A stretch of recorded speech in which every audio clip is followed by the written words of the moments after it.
Eh ben, bienvenue pour ce live classroom. Donc, nous allons être en direct pendant un peu moins d'une heure. Merci à tous de nous avoir rejoints. Je vois qu'Anna qui était là aussi ce matin. On est dans une situation particulière, spéciale confinement. Vous êtes à la maison et on a demandé à Xavier, instructeur Autodesk, de nous instruire un petit peu sur Fusion 360 aujourd'hui avec un premier live, on va dire spécial débutant ou faux débutant. On va reprendre les bases donc de Fusion 360, logiciel donc d'Autodesk. Comment on va répartir ce live? On va prendre, comme à l'accoutumée, une vingtaine de minutes, voire on va peut-être déborder un petit peu par rapport à Fusion 360. Et puis, on gardera un temps de questions. Je vous propose de pouvoir poser vos questions en cours de route via le chat. On coupera les micros peut-être le temps du workshop avec Xavier et je ferai un petit signal à notre formateur de reprendre ou de s'arrêter s'il y avait des difficultés. Ce cours sera bien sûr rediffusé et en replay pour ceux qui n'ont pas pu se connecter. Et de toute façon, vous la retrouverez donc sur notre chaîne YouTube. Xavier, je te laisse commencer. Si tu veux peut-être nous rappeler qui tu es et qu'est-ce que tu enseignes aujourd'hui sur le logiciel 3D. Alors, encore une fois, bonjour à tous. Alors, pour ma part, c'est Xavier Rousseau. Je travaille dans le milieu de la 3D depuis une quinzaine d'années, dans le milieu de la formation bientôt une dizaine d'années. Et je forme essentiellement sur 3ds Max, Fusion 360, Twinmotion et quelques autres petits logiciels à côté. Je suis à l'origine plutôt spécialisé sur tout ce qui est animation de présentation d'objets tirés de l'ingénierie. Par exemple, j'ai beaucoup travaillé sur les moteurs d'avion à Toulouse. Et je me suis donc ensuite formé sur tout ce qui est CAO pour arriver à Fusion 360 justement, qui mélange CAO et un peu plus du côté design donc de ma partie précédente. Alors aujourd'hui, donc on va voir Fusion 360. On va d'abord parler un peu des possibilités de Fusion 360. Qu'est-ce que c'est? À quoi ça peut nous mener? On va ensuite parler un peu de l'interface. Alors, on va plus parler d'un workflow global que vraiment détailler l'interface. Nous verrons aussi ensuite un petit exercice, celui qui vous pouvez voir à l'écran, qui est un cache pour du RJ45. C'est un objet que l'on peut faire très rapidement. Vous pouvez d'ailleurs le voir en bas de mon écran ici, le nombre d'étapes qui ont été utilisées. Et encore, une ou deux peuvent être économisées, on va dire. Donc, on fera un petit exercice là-dessus, quoi. Je vous montrerai un exercice. Et ensuite, toute question que vous avez sur Fusion en rapport avec ce que j'ai parlé ou autre seront le bienvenu. Eh bien, on va commencer alors. Alors d'abord, Fusion 360, qu'est-ce que c'est? Eh bien, Fusion 360, c'est un logiciel qu'on pourrait appeler d'objet, puisque contrairement à certains logiciels de CAO, il va plus loin que juste de la modélisation. Il va vous donner des outils pour produire un prototype, le tester de la mécanique. Pour preuve, nous pouvons faire aussi bien des pièces un peu industrielles comme celle-ci, que de la modélisation beaucoup plus libre, comme un visage humain. On peut bien évidemment coupler les deux techniques pour arriver à notre design, où on a encore la possibilité, alors vous le voyez en petit sur ma gauche ici, de créer des assemblages mécaniques tels qu'une pompe une pompe à air pour les pieds, ou encore des designs que l'on peut retrouver d'ailleurs dans notre e-learning, des designs pour des supports de Google Home ou encore pour des power banks. Donc c'est vraiment un outil qui est très complet. En fait, si on regarde un peu les différents modes, on va voir exactement de quoi on parle, puisque nous avons un premier mode qu'on appelle design, qui va regrouper plusieurs éléments de modélisation, plusieurs types carrément de modélisation, c'est-à-dire du solide qui est vraiment de la CAO, c'est-à-dire des dessins avec des dimensions et des mises en volume. Nous avons la possibilité aussi de travailler avec des surfaces seulement. Alors, des surfaces, c'est un peu plus compliqué, c'est un peu spécial designer, je vous avouerai, puisque dans les solides, on crée directement des volumes, alors que surface, on crée vraiment des surfaces, une autre surface. Et donc, par exemple, pour un dé, ben, il nous faut 6 surfaces pour fermer le volume. Mais chaque surface peut être travaillée précisément et ensuite avec des outils tels que Trim, Extend ou Stitch, on peut coller ces surfaces pour en faire un volume. Donc ça, c'est vraiment un outil que les designers maîtrisent et connaissent plutôt bien. Donc déjà, on a l'industrie plutôt avec le solide, le design avec surface. On a aussi la possibilité de faire du pliage de tôle avec le sheet metal.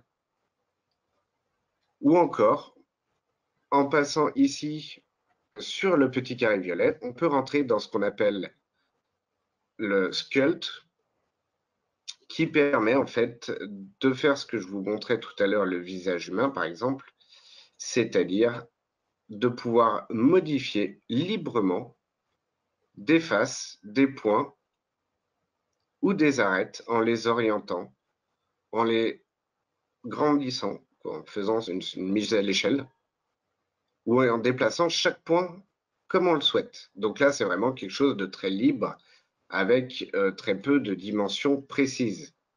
Ce n'est pas tout à fait vrai puisqu'on peut partir en fait d'éléments précis puis les modifier par la suite.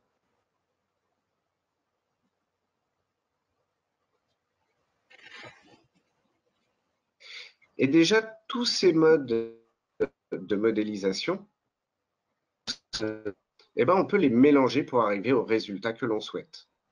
On va pouvoir les soustraire, etc.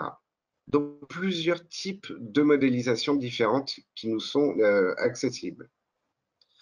Depuis quelque temps, en plus, ils ont rajouté des éléments comme le Generative Design qui permet de laisser l'ordinateur nous créer des formes suivant des contraintes que nous, on lui donne. Par exemple, sur l'exemple de la roue que vous voyez, on lui dit qu'il ne doit pas toucher à l'espace de la roue ni à l'espace de l'axe au-dessus. Et il va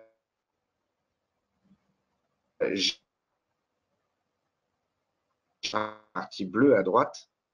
En calculant, il va générer la propriété physique, les forces qu'il a besoin par rapport à des masses. Là, vous qui modélisez, c'est lui. Donc ça, c'est des techniques très récentes qui évoluent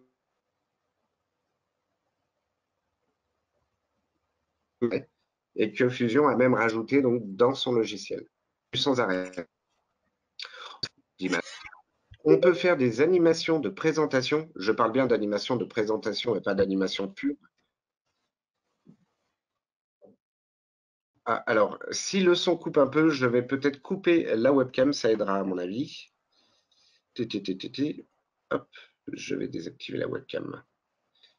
Et puis vous me direz si le son coupe toujours.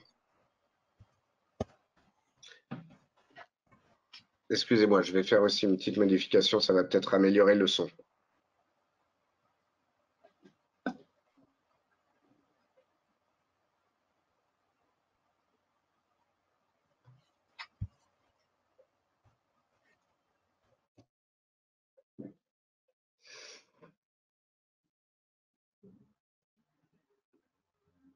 Mhm.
Hop, vous m'entendez tous?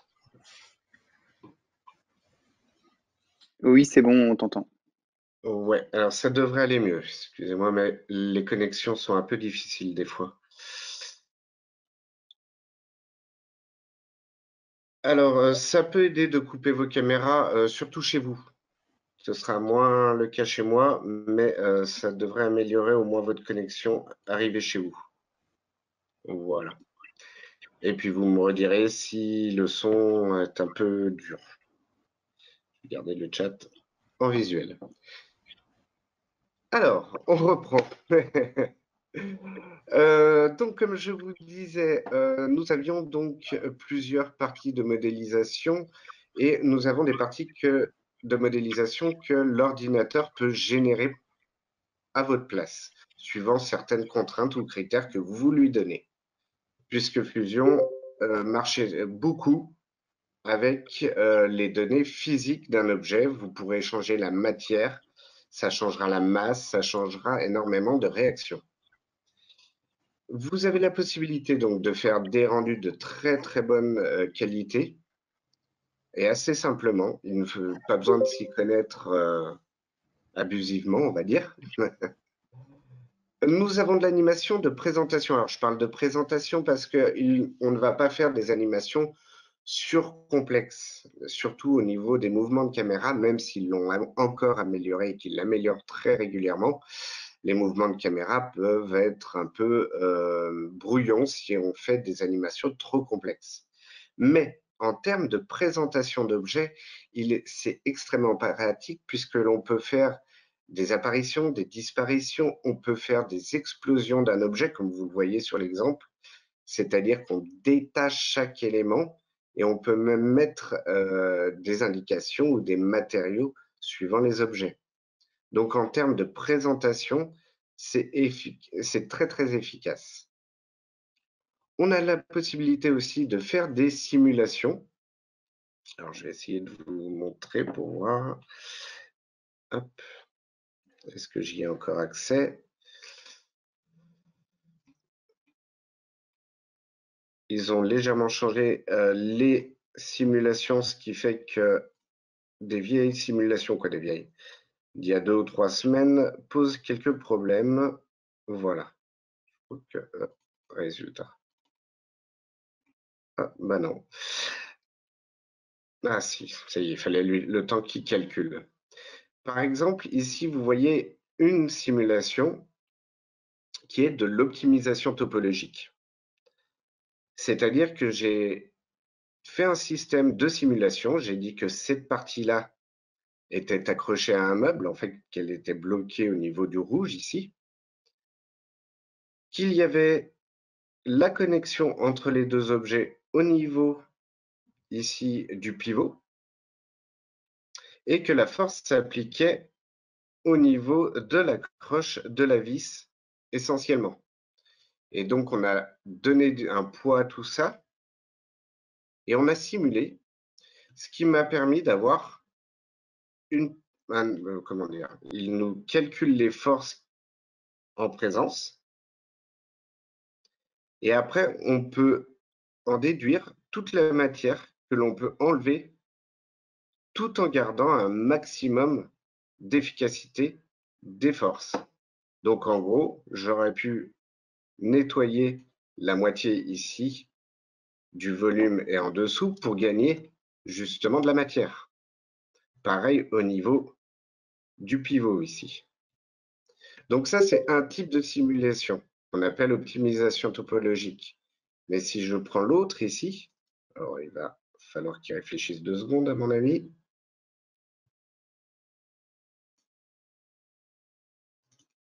Voilà. Là, j'ai carrément testé si cette partie pouvait supporter le poids de l'enceinte. Donc, de la même façon, je lui ai dit que la croche était ici, qu'il y avait un lien de pivot au niveau des deux objets. Et il me montre le résultat ici, le Save Factory, c'est-à-dire qu'il me montre que ça va résister, il n'y a pas de rouge, ça ne va pas casser. Par contre, il y a un déplacement. On peut voir ainsi les zones de stress, les zones de déplacement. On peut voir donc qu'au début, c'était ce niveau. À la fin, on arrive ici. Donc, on peut tester beaucoup de simulations. Dans les simulations, quand on en crée une nouvelle, en fait, hop, je vais aller sur le RJ45. Vous pouvez voir toutes les possibilités de simulation, c'est-à-dire des simulations de force statique, de fréquence, de modulation de l'objet par la fréquence de répétition, les déformations de chaleur, les déformations de frottement, d'événements, c'est-à-dire ici le ressort qui se plie et se contracte, etc. On a aussi des modules supplémentaires comme la manufacture qui vont permettre de faire des chemins de CAM, c'est-à-dire de machines d'usinage telles que les CNC, ou encore on peut faire des dessins techniques. Ici, je vais vous montrer normalement. Je vais réactiver ma connexion et je vais vous montrer le plan technique, par exemple, du connecteur RJ45.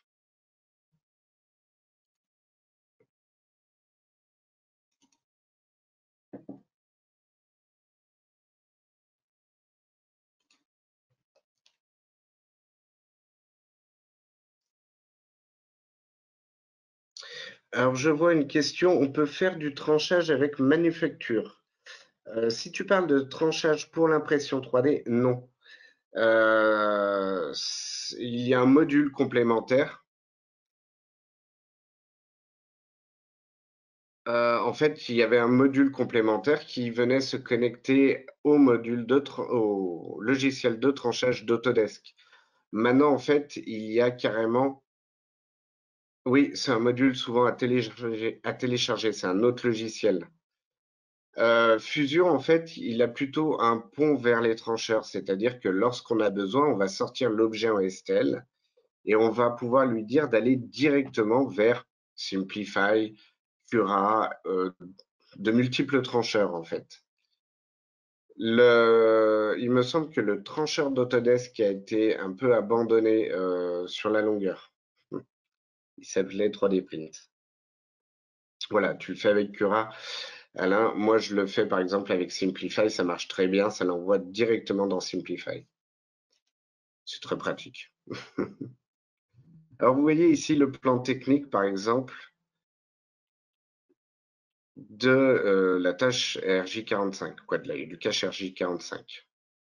Ce sont donc les dimensions que je vais utiliser un peu pour vous montrer,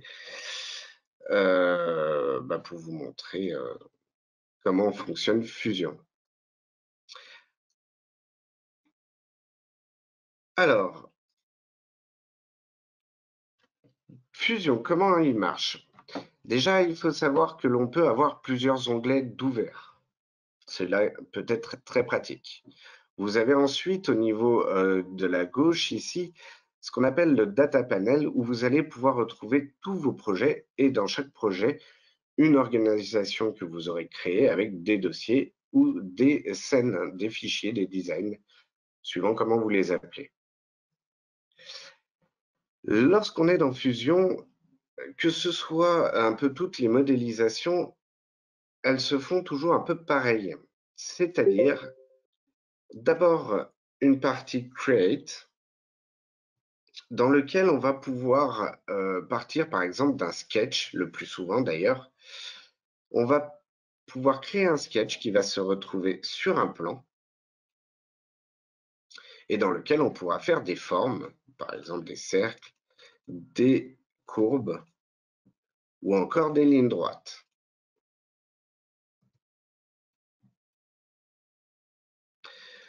Tous ces éléments peuvent être mis en position à l'aide de contraintes. Par exemple, si je voulais que ce cercle aille sur ma ligne, je n'aurais besoin que de dire que ce cercle est coïncident avec cette ligne.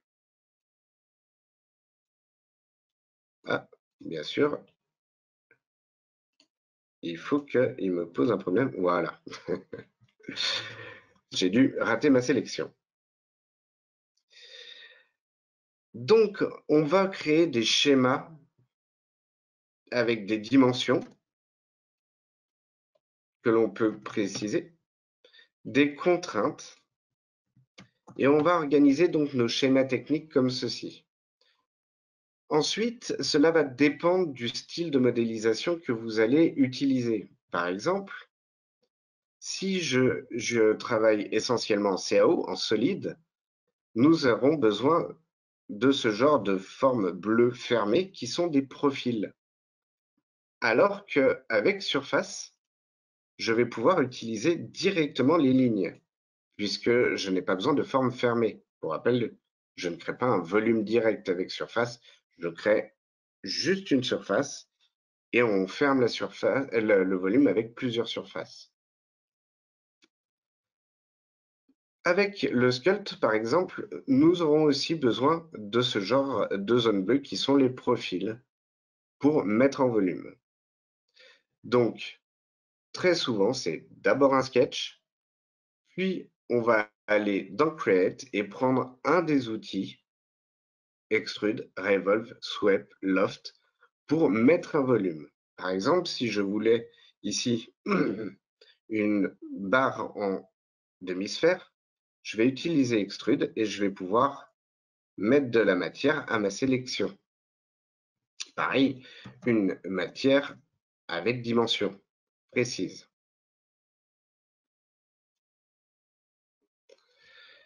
Lorsque l'on a fait ce qu'on peut appeler nos primitives, nos formes primitives, on va pouvoir venir les modifier avec quelques outils comme le shell, si on veut créer, hop, par exemple, un petit vase ou un range-crayon.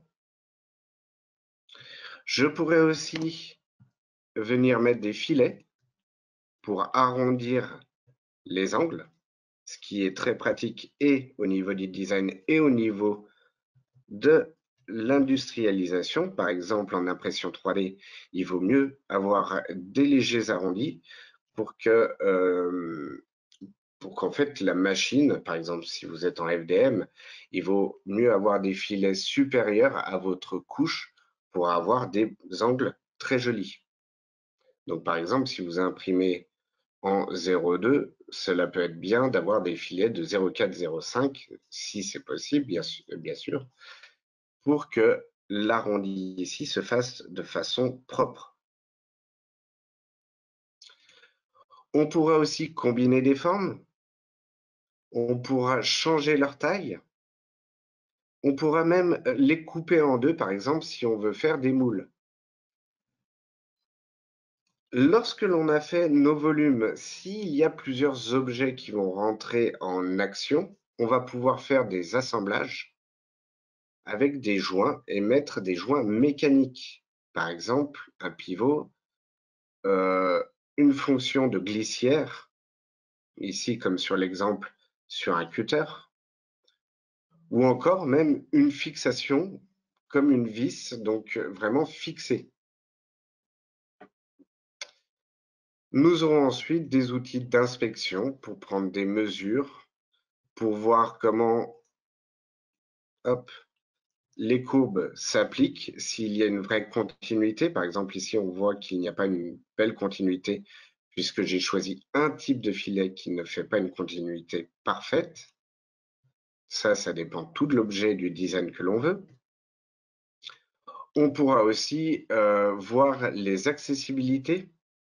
Donc, par exemple, dans le cas d'assemblage en slide ou encore de moule, voir s'il y a un filet, s'il y a une matière qui nous empêchera de retirer les deux parties. Donc, vous voyez, on a plein d'outils aussi d'analyse. Donc, je le répète, les modélisations, c'est une base, souvent un sketch mis en volume par ses premiers outils, Extrude, Revolve, Sweep, Loft. On peut aussi utiliser ce qu'on appelle vraiment des primitives, c'est-à-dire une box, un cylindre, une sphère. Par exemple, pour une barre, on ne va pas s'embêter à faire un dessin plus un revolve ou une extrusion, on va faire directement un cylindre si c'est vraiment une barre simple. Donc c'est un premier volume que l'on va venir modifier ici, avec des outils de modification tels que le filet, le shell ou encore le combine qui permet de combiner ou de soustraire deux éléments. Et donc, lorsque l'on a fini notre modélisation, on pourra l'envoyer dans le rendu et la simulation, par exemple. Pour ce faire, on a des outils tels que le browser ici, qui va nous permettre de retrouver chaque élément que l'on a utilisé, que l'on a créé, tels que les analyses, le volume lui-même qui est le body, les sketchs, les plans.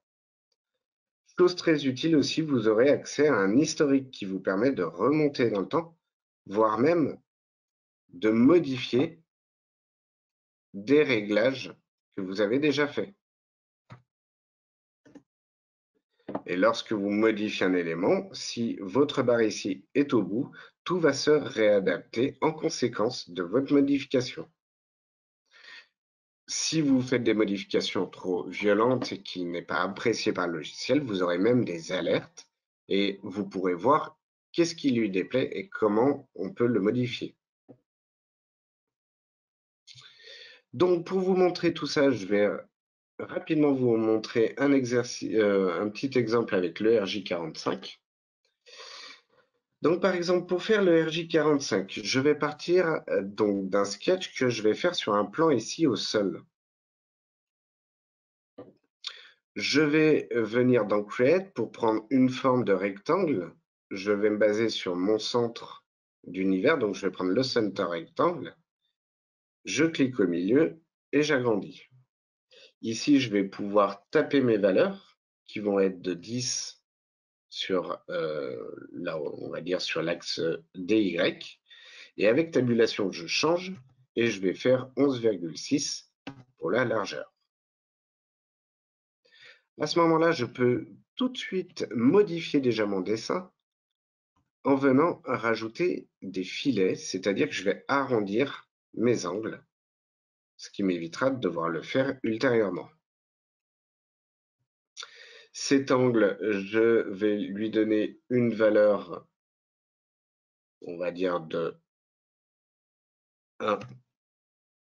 Voilà, très bien, c'est parfait. Et à partir de là, j'ai déjà une base de travail. Je vais pouvoir faire Finish Sketch, venir dans Create, faire Extrude, sélectionner ici le profil bleu. Si je n'ai pas de profil, ça veut dire que ma forme n'est pas bien fermée dans mon sketch. Et je vais lui mettre une hauteur d'extrusion de 12. Donc j'ai déjà une base. À ce moment-là, je peux tout de suite travailler sur cette face pour rajouter un trou. Alors pour ce trou, j'aurais plusieurs possibilités. Je pourrais très bien refaire un sketch sur cette face, comme elle est droite, c'est considéré comme un plan et donc je peux dessiner sur ce plan. Donc je pourrais très bien faire un cercle,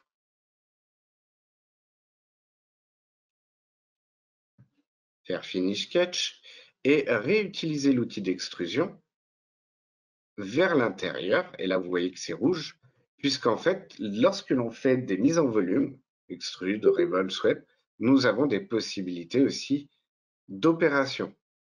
Donc là, je peux ou joindre mon objet nouvellement créé, ma barre, on va dire, et dans ce cas-là, je n'aurai qu'un seul body, ou je peux mettre cut et la soustraire. Et donc, ça me fera un trou. Une autre possibilité, qui aurait été plus rapide pour le coup, c'est d'utiliser dans Create l'outil Hole. Je peux alors sélectionner ma face, déplacer, il va s'accrocher à certains points comme le centre de la face ou le centre d'arête. Donc là, je vais l'accrocher au centre. Et je vais pouvoir ensuite donner toutes les instructions pour faire un trou ou simple ou un trou pour des vis avec un pas de vis. Nous avons différentes versions. Nous avons le counterbore qui a vraiment un rebord ou le countersink qui est plutôt en mode chanfrein.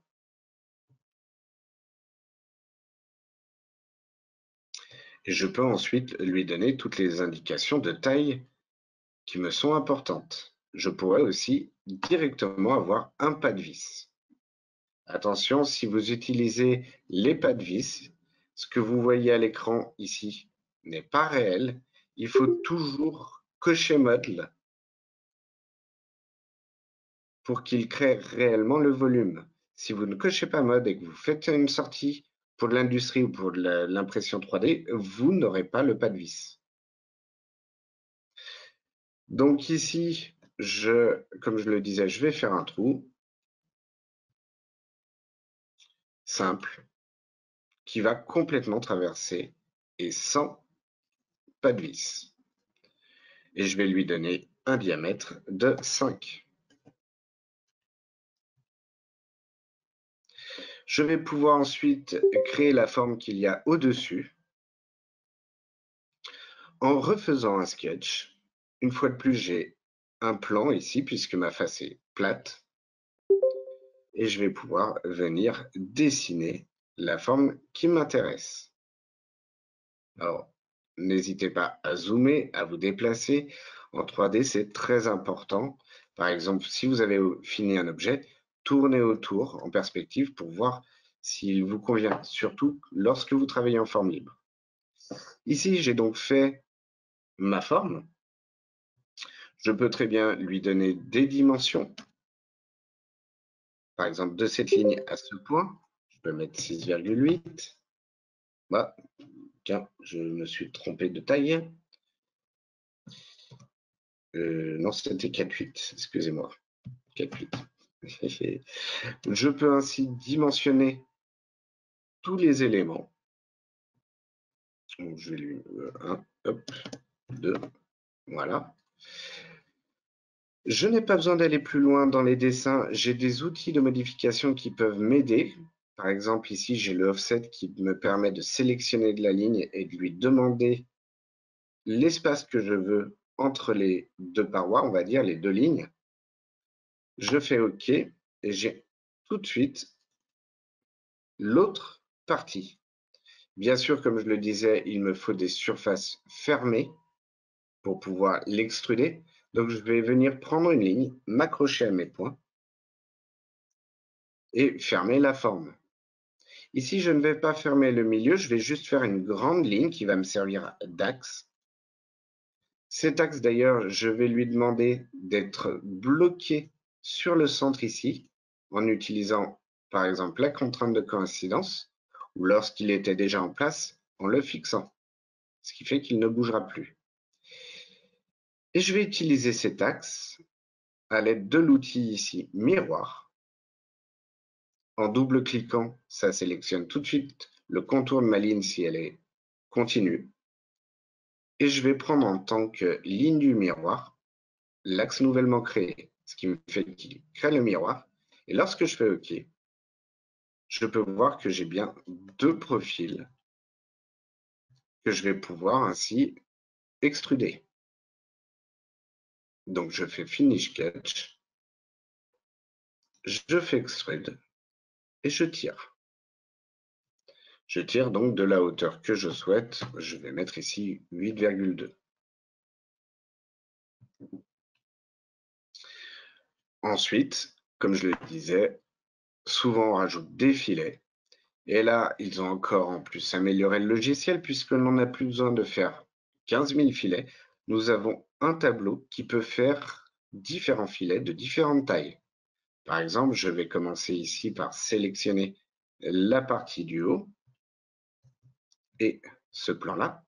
Et je vais lui demander un filet de 0,1, 0,2. Voilà, 0,1, c'est bien. Sauf que, petite erreur, j'ai fermé mon filet. Je vais y retourner soit en double-cliquant dessus, soit en faisant clic droit et Edit. Et je vais retourner dans mon outil. Et dans le filet, je vais faire un plus, ce qui me rajoute une autre sélection. Je vais prendre ma ligne du bas ici et les arrondis de mes trous. Et je vais lui mettre une valeur de 0,5. Donc vous voyez, dans le même tableau, j'ai des valeurs de 0,1 et des valeurs de 0,5 que je peux régler différemment aussi au niveau des curvatures. Par exemple, la curvature donne une meilleure continuité. Ici, ça peut être très pratique. Une fois mon objet fini, je n'ai plus qu'à venir ou sur mon body ou par exemple dans Tool, dans Make, 3D Print, ou clic droit sur mon body, Save as STL, et je peux ainsi sélectionner mon objet, faire des réglages de qualité. Alors personnellement, souvent je reste en height et si je dois diminuer la qualité, je le fais dans le trancheur pour l'impression 3D. Et c'est dans ce panneau que je vais pouvoir cocher le Send to 3D Print Utility et par exemple l'envoyer vers un Cura, un Mesh Mixer, Print Studio ou encore un Custom. Custom, c'est pour ceux qui n'ont pas été pris en compte par Fusion. Exemple, Simplify. Et là, mon objet va être transformé en STL et directement envoyé dans Fusion.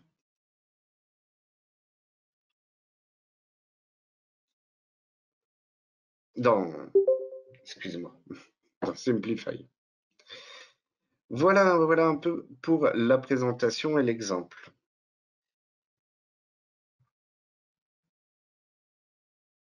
Alors, petite question, on peut lui redéfinir des distances pour le replacer, comme avec D dans une esquisse. À quel niveau tu parles Ah, pour le rôle. En fait, pour le rôle, tu peux toujours revenir dans le trou et le modifier. Mais si tu veux le placer, il faudra que tu prévoies à l'avance un sketch. Par exemple, si je voulais le placer, hop, je vais me mettre en face, voilà. Je voudrais le placer à peu près au milieu ici. Eh ben, je vais être obligé de faire un sketch au préalable et un point pour m'y accrocher. Alors, je vais te le montrer. Hop, je vais sortir de mon trou. Je vais revenir avant le trou au niveau de mon historique. Je vais dans Solid créer un sketch sur ce plan. Ici, avec Project, je vais projeter hop, carrément ma forme, ce qui fait que j'ai le rectangle qui correspond à cette forme. Et je peux, avec ma ligne, m'accrocher au centre. Hop, raté d'ailleurs. En fait, ça met tout de suite une contrainte au niveau du centre. Vous voyez la contrainte triangulaire. Et si besoin, je pourrais très bien créer une ligne entre ces deux points et trouver aussi son centre. Si je fais ça des deux côtés, hop, comme ceci, j'ai ici la possibilité de créer un point. Alors, ou dans le sketch ou dans Construct, venir à Point at Vertex. Et là, j'ai créé un point sur lequel je vais pouvoir m'accrocher.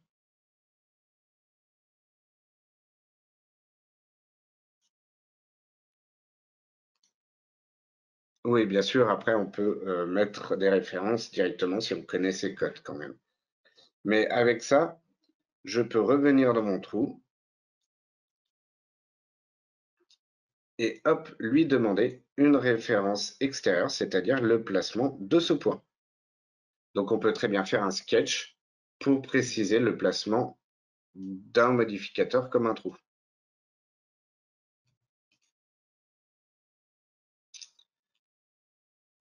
Alors, quelqu'un d'autre a des questions?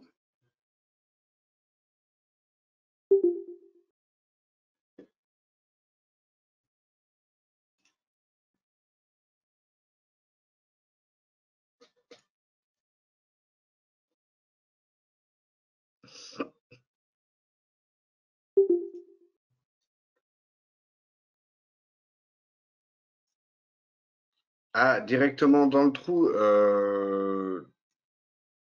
tu vas pas pouvoir en fait. Il te faut une référence. Une référence, c'est vraiment quelque chose d'existant, préexistant sur votre forme. Non, on peut pas vraiment la placer directement. On n'a pas de valeur de déplacement.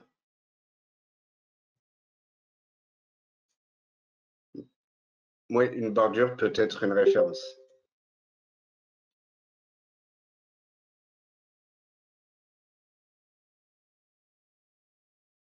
Bordure plus cote, non, il y a pas de, on peut vraiment pas mettre de valeur à ce moment-là, en fait, de cote, de déplacement, je parle, hein.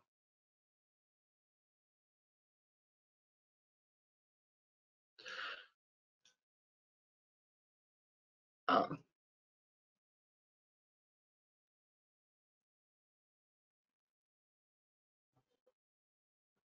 Alors, Sabrina, si tu prends une ref, il te donne une boîte de mesure. Une ref de quel style? Oui, allô? Eh ben, Oui, tu chopes je t'entends. une face ou une arête et quand tu as pris ta ref, dessous, il te propose de rentrer une mesure, une valeur. Non? Enfin, je sais que moi, j'ai procédé comme ça D'accord. là, à l'instant. Ah oui, ah oui, tu peux faire comme ceci, oui, effectivement. Te prendre En fait, je de précisais, ref par faut rapport connaître, aux bordures. ouais, Ouais, voilà. Et il faut sur connaître tes toi. cotes, par contre, par ta boîte ortho. Si tu veux le mettre au milieu, il faut connaître ta boîte ortho et puis tu fais le 50. Hmm. Alors, par Mais contre, ouais, voilà.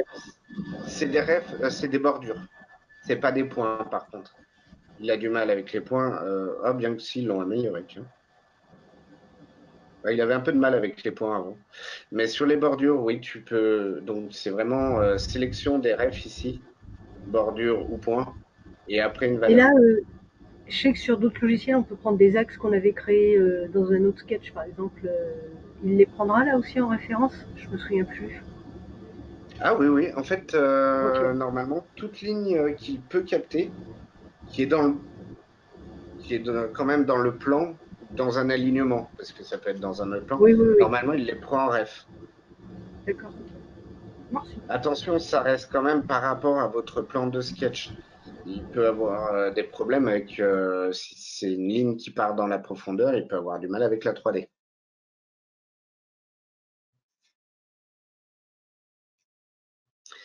Où tu trouves le menu Make? Alors, dans la nouvelle version, attention, il y a eu une mise à jour il y a quelques mois qui a perturbé beaucoup de gens.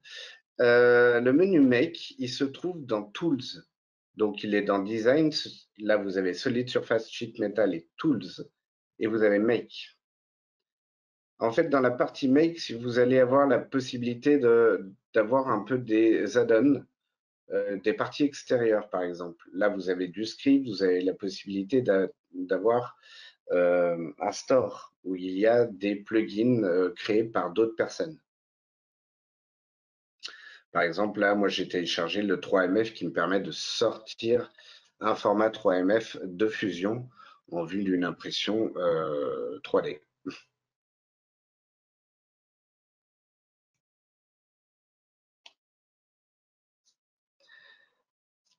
D'autres questions?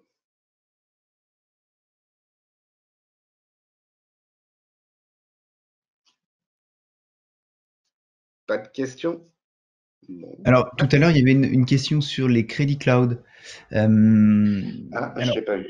Ouais. les crédits cloud, en fait, lorsque vous avez, vous achetez un abonnement Fusion 360, par défaut, vous avez 100 crédits.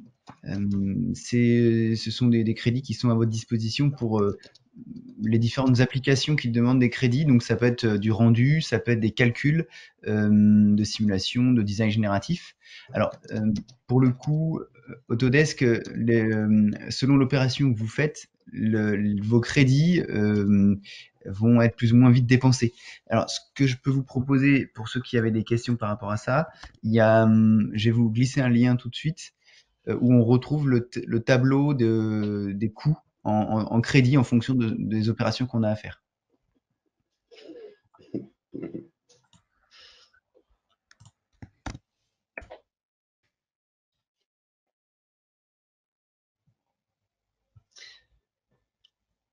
Alors, entre-temps, j'ai une question aussi d'Alain sur les 3MF.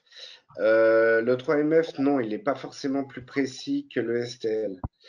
Ça dépend aussi de la qualité de votre STL, bien sûr. Mais c'est surtout utilisé pour embarquer les couleurs, en fait, euh, pour pouvoir embarquer des couleurs ou des textures sur les nouvelles technologies d'impression 3D couleur. Alors, le seul problème, c'est que pour le moment dans Fusion, c'est que moyennement utile, on peut sortir des couleurs unies. Genre, si on a plusieurs objets, je pourrais sortir cette partie-là en jaune, cette partie-là en vert, mais ce n'est pas des textures complexes puisque les matériaux en fait de Fusion sont dans le cloud et on ne peut pas les extraire. Par contre, venant d'autres logiciels, on peut aller jusqu'à des textures très complexes et donc les mettre en format 3MF pour l'impression 3D.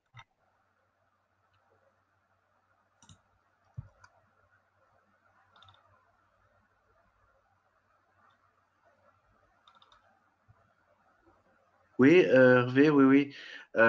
Oui, le truc, c'est que pour la Google Home, il existe très peu de plans véritablement techniques sur Internet ou précis. Ils gardent bien l'info, en fait. Donc, en fait, on n'a que des photos qui sont prises avec une certaine perspective.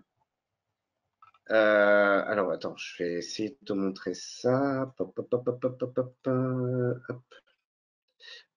Enceinte Google Home.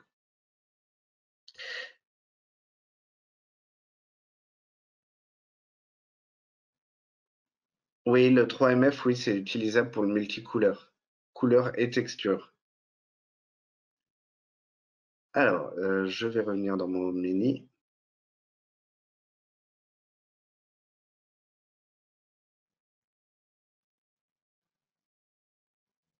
Du coup, en attendant, pour compléter la question sur le Crédit Cloud, vous retrouvez votre nombre de Crédit Cloud sur votre compte Autodesk. Donc, il faut vous connecter sur votre compte Autodesk pour connaître votre nombre de crédits. Et c'est d'ailleurs au même endroit qu'on peut en obtenir.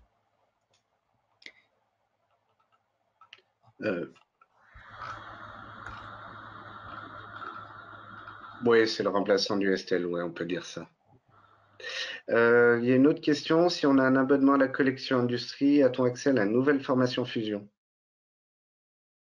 Florian? Pardon, tu peux Je disais, il y a une question d'Yann Giraudot. Si on a un abonnement à la collection industrie, a-t-on accès à la nouvelle formation Fusion? Oui, bien sûr. Si Oui. c'est pas le cas, il faut se manifester, effectivement. Alors, je reviens dans le dessin pour Hervé. Je affiche le canevas. Donc, vous voyez, là, pour les débutants, à l'origine, mon objet, c'est toutes ces étapes qui mènent jusqu'au design de l'enceinte. Et je peux revenir sur les 2 premières étapes pour modifier des éléments, pour les voir. Alors, Hervé, le truc, c'est ici, c'est que sur le dessin que tu m'as montré, le tien est par là, en fait. Et c'est logique parce que, comme je disais, on n'a aucun schéma vraiment technique ou précis d'une image parfaitement en orthographique du côté de l'enceinte. Du coup, on a une perspective. Et cette perspective fait que ici, c'est passablement faussé en fait. Il y a une perspective qui est un peu descendante comme ça. C'est pour ça que la barre est beaucoup plus haute que ce que tu peux voir sur l'image ici. Parce que sur l'image, on aurait tendance à la mettre là en fait. Et j'ai essayé d'être d'être en accord avec différentes images et les valeurs que je prenais avec le pied à coulisses. Et en fait, aucune image, mais vraiment aucune image que j'ai prise moi ou que j'ai trouvée sur Internet ne permettait d'avoir la vraie valeur et d'être visuellement pile à cet endroit-là. Donc, comme je voulais quand même vous montrer une photo et pas un dessin technique qui découlait de ma modélisation, c'est pour ça qu'on part un peu plus haut. Et ce qui fait vraiment foi, c'est le pied à coulisses. C'est les dimensions pied à coulisses. Et donc, je l'ai testé, hein, le support, hop, avec ces valeurs et ce design. Je l'ai imprimé et tout, bien sûr. Et ça marche très très bien. J'ai même pas besoin ici de créer de la souplesse pour pouvoir rentrer. Elle rentre et ne ressort plus. Il y a un petit jeu, mais tant mieux, comme ça l'abîme pas trop, on va dire. Voilà, bonne chance à toi. Puis on est content de tes retours, donc n'hésite pas, hein.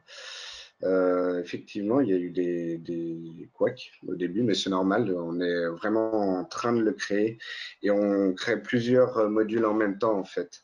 Il n'y a pas que le module que tu es en train de faire, les autres modules vont pas tarder à arriver. Voilà. Autre question éventuelle? Alors, concernant la mise en ligne du Classroom, ceux de cette semaine ne sont pas encore mis sur YouTube, mais ça va être fait. Je vois des commentaires. Il y a effectivement accès à d'autres Classrooms déjà passés que vous retrouvez dans votre collection e-learning, dans la zone effectivement ressources, où vous retrouvez des Classrooms du passé. Ils sont bien sûr accessibles. Ouais. On a une série de Classroom il y a 1 an qui est d'une dizaine de formations. N'hésitez pas à y retourner. Même si l'interface a un peu changé, l'outil ne change pas vraiment. Il faut juste, on va dire, faire le parallèle sur le placement de l'outil et son utilisation. Mais l'outil ne change pas, il s'utilise toujours pareil. Donc même si l'interface change légèrement, ça n'a rien de dramatique.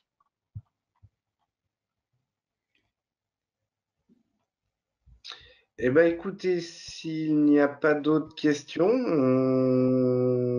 si, Yannick Rossel, oui. Roxel.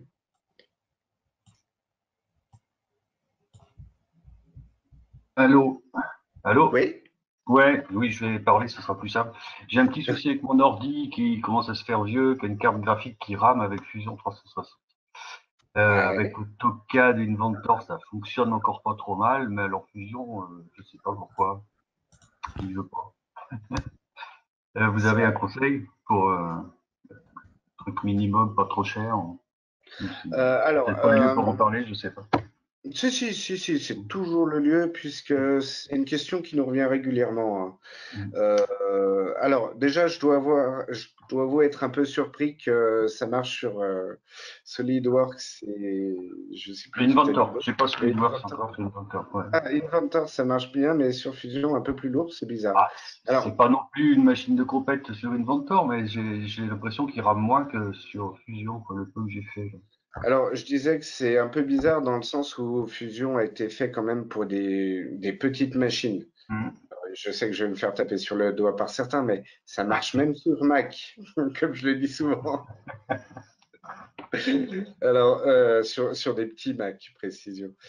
Te dire pourquoi ça viendrait, ça je peux pas. Par contre, pour des machines, si tu as une machine à l'heure actuelle, même avec une carte 1060, plutôt 16 Go de RAM que 8, mais bon, si tu peux pas 8, ça convient plutôt bien aussi. Avec un Intel i7 ou i9, ça marche avec du i5, mais ça rame un peu des fois avec du i5. Vaut mieux du i7, 8 ou 9e génération.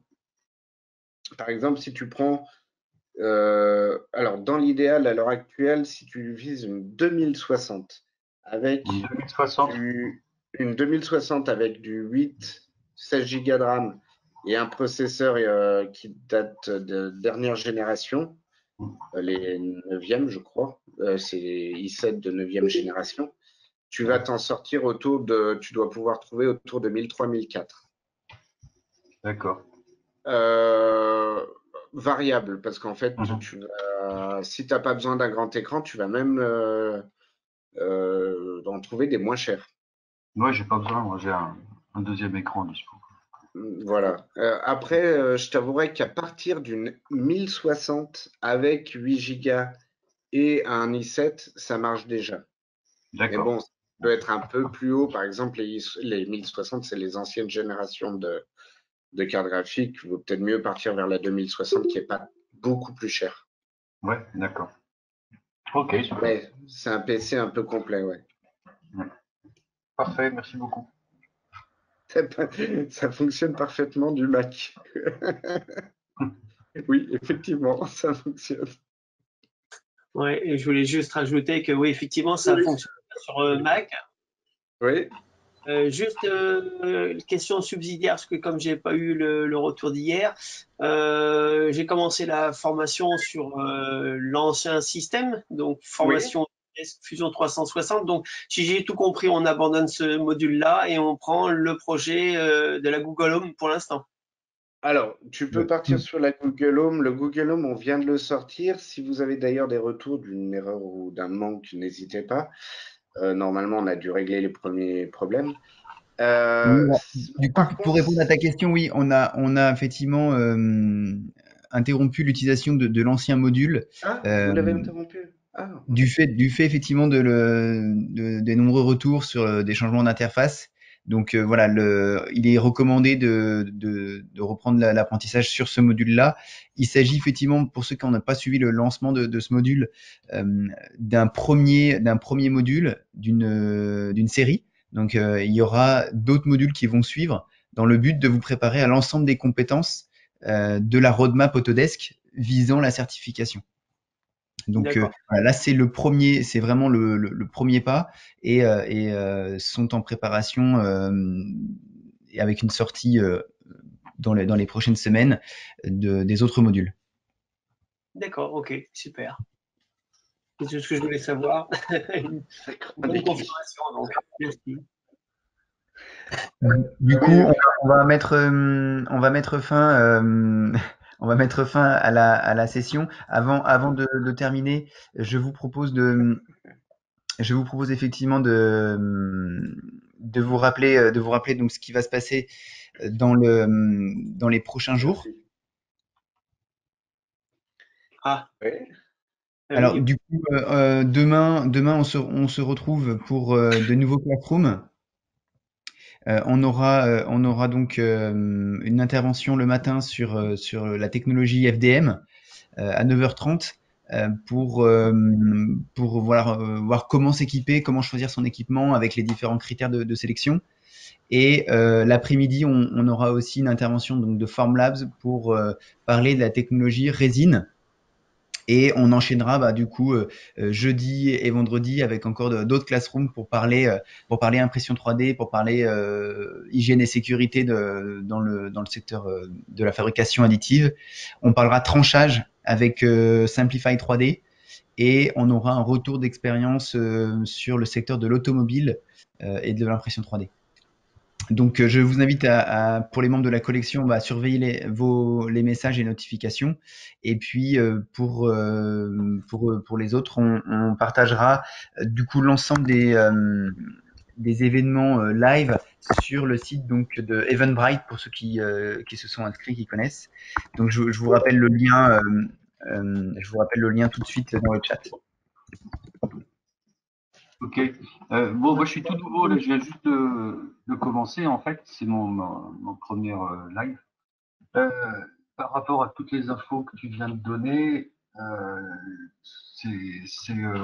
quand on a la collection industrie, c'est très conseillé donc de suivre et de prendre en route tout ce qui va se passer. Qu'est-ce que tu me conseillerais? Alors après, bien entendu, ça peut être que positif. L'ensemble du programme Classroom, il a été effectivement, c'est dans le cadre du confinement et du développement du home office, on a accéléré les choses et on vous a proposé une programmation de live matin et après-midi.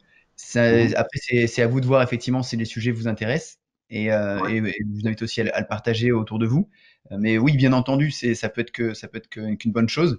Là, il y aura donc des intervenants différents, des méthodes différentes, des sujets complémentaires au module e-learning que vous pouvez suivre. D'accord. Et ça, de toute façon, il y aura toujours moyen de les retrouver dans les ressources. Tout à fait. Tous les lives qui sont proposés dans les jours qui viennent seront rajoutés dans les ressources du e-learning, mais aussi de manière exceptionnelle, ouverts à tous sur YouTube. D'accord. Merci beaucoup. Bah, avec grand plaisir. Bah, du coup, on se retrouve donc soit demain ou soit dans les prochains jours. Merci Xavier pour ton De intervention. rien. Et, Il devrait, juste pour un truc, on va sûrement faire d'autres interventions de Fusion 360 dans les prochaines semaines. On va essayer de faire un petit programme. Si vous avez des demandes, des questions, des sujets que vous voudriez aborder, n'hésitez pas à nous les partager, à nous les, oui, partager, nous les demander.